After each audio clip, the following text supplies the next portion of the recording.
Hoffman and Co., who led that advocacy. What they did was that they pushed for the enactment of sugar tax. Of course, yes, sugar tax. Of course, the benefit of it is that most of these companies started reformulating. Okay. And when I say reformulating, there is a ceiling for the amount of sugar that should be in that drink.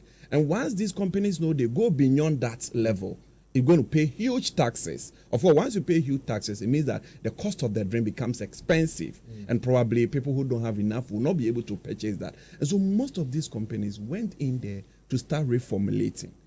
In Ghana, we've not done much, as I indicated to you, because the policies and of course, we know recently there's been a introduction of sugar tax. Tax, yeah. We will discuss that later, of course, what we make of that. But at the end of the day, my thinking is that we operated a little bit of a free market, and it's about somebody being able to import something, and then once he's able to put on the market and put an advertisement on TV, on radio, it's up there for people to buy. And but do we have any policy touching on the importation of some of these ones? So when we look at the ingredients used in these drinks, it goes beyond certain levels. So this one, we ban it, we're not going to bring it in. Do we have any such policy? Yeah, we did a couple of that, like the chofi, the turkey tail. You still see it around. That's not even sugar. That's fat, you know. Yeah, that's fat. So there was a time when we were so interested in fat, and that was when there came a fatty meat policy. And it had cut-offs for how much fat can be in the meat before it can be sold on the market.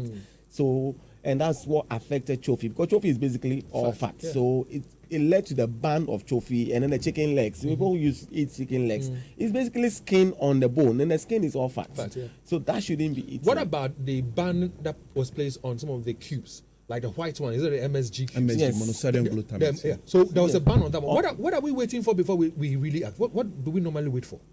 Well, so there must be advocacy like we are doing now, because sometimes, I don't want to say politicians know, but sometimes they are in the business themselves, and then the food industry can also be quite difficult to deal with, because they know the truth, but they won't do what the truth is. And because they know sugar is addictive, you see, the more sugar there is in the thing, the more you want it. And so they think that if they reduce the sugar in the content, in the product, they are going to reduce, people will reduce their consumption, and they will lose some money. And here we are, 1/3, per the research work done and your findings, 1/3 or more than 1/3 of adult deaths are as a result of the non-communicable diseases.